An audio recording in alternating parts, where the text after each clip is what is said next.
trouble breathing? No, I'm okay. Hello everybody, welcome back to Screenstars. I'm here today to bring you my review for the 2025 action comedy thriller Badman. The film is co-written and directed by Michael DeBerti, and it stars Sean William Scott. We've got Rob Riggle, Johnny Simmons, and we have Lovie Poe. Right, okay. Now, the film focuses on Sean William Scott's character, Bobby Gaines. He turns up in a small Tennessee town that is struggling with a meth epidemic. He turns up as supposedly part of some police task force that has been tasked with dealing with it. He then teams up with the local police force led by Rob Riggle and Johnny Simmons' character, Sam Evans, who are part of the local police force, in order to try and take down this local gang that is responsible for this meth epidemic. As you can imagine, this doesn't necessarily go according to plan, as not everybody is singing from the same hymn sheet. Right. What are my thoughts on Badman? Now, I saw the trailer for this one a couple of months ago, and I thought it looked quite good, actually, this film. I think Sean William Scott, when he's given an opportunity to kind of, lead a film, generally speaking, from what I've seen, he does quite well. So I was quite looking forward to seeing him doing a role like this.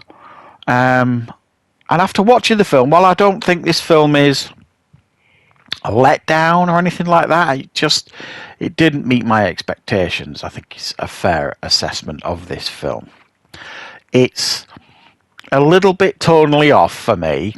It's an action comedy thriller where I don't feel like the humour really works here at all. And humour's comedy's like subjective, so you might find the humour in this amusing, funny. It fell off to me, and I can't remember ever kind of raising a smile at the comedy. It just felt unnecessary, and I think if this film would have taken a different approach and just kind of stuck with the action and thriller thing, I think it would have worked better. Now, as I've said, Sean William Scott, I do have a lot of time for him. Obviously, we know what he's like at comedy from the American Pie films. I have seen him do like a horror thriller a few years ago where he was almost like a Dexter-style killer. I thought it was excellent. However, in this, and I don't know if this is because they were going down the road of like action comedy sort of thing, but he is doing essentially an impression of Dirty Harry in this film. And if you watch the trailer, you'll know what I mean. He kind of growls and whispers his way through the film, acting like this tough macho guy. And it definitely feels like he's impersonating Harry Callahan. And it gets tired very, very quickly. You don't ever really see another side of his character. Now, when there is a twist later in this film that, to be fair, you can kind of see coming a mile away. I certainly did. But, like I say, when this twist comes later in the film, it could have explained away why he was kind of doing this impression, or what seemed like an impression. But when this twist is revealed late in the film, everyone just kind of carries on the same way, including Sean William Scott's character. So it wasn't, someone putting on an act or anything like that, which was very, very odd for me. I just couldn't. Every time he was on screen, Sean William Scott's character acting all macho and scowling his way through, doing his Clint Eastwood impression. I don't know. I found it a bit jarring, if I'm honest, and I just didn't enjoy that character at all. Rob Riggle is woefully underused, I think, in this film. He's generally very, very funny. And if anything was to raise a smile, it probably is him in this film. Obviously, we know how good he is at comedy. But like I say, he's woefully underused, and he's not given nowhere near enough to do in the film. The story here is predictable. The reveal as to who's involved, like struck the bad guys late in the film, is predictable. And the film doesn't really offer any pleasant surprises, any originality, if you like. It's just, it thinks it does because of the reveal it gives you, but for me, it was just too obvious what was happening at that point in the film. It just didn't do enough to kind of pull the wool over your eyes, I suppose, is what I'm trying to say.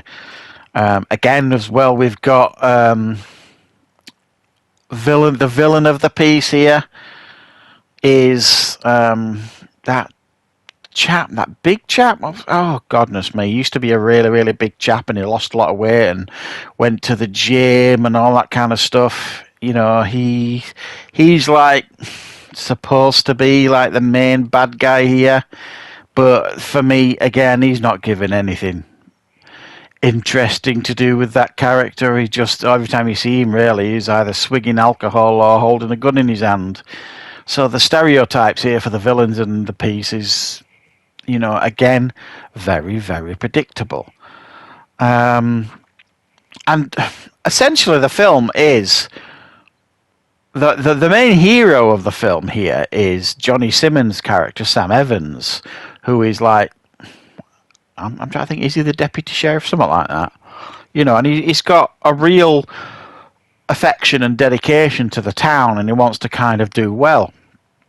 But at the same time, he's just not very bright.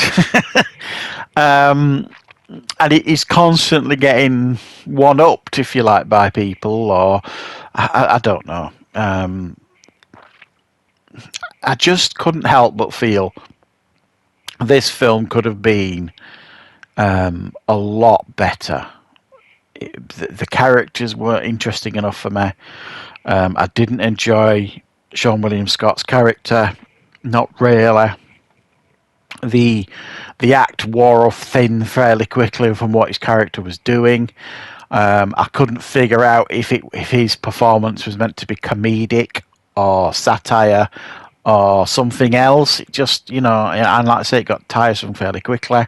The story's not original, it's fairly predictable. The twist is fairly predictable. But I mean, there's fair decent amount of shootouts here, explosions, that kind of stuff. It's not a complete and utter disaster or anything like that.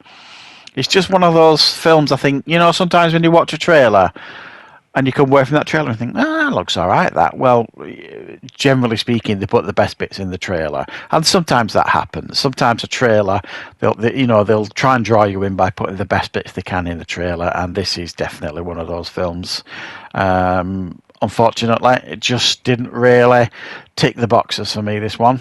So that's my thoughts on Badman. Let me know your thoughts if you're planning on seeing this one. And I will, of course, be back with plenty more content on the channel very, very soon.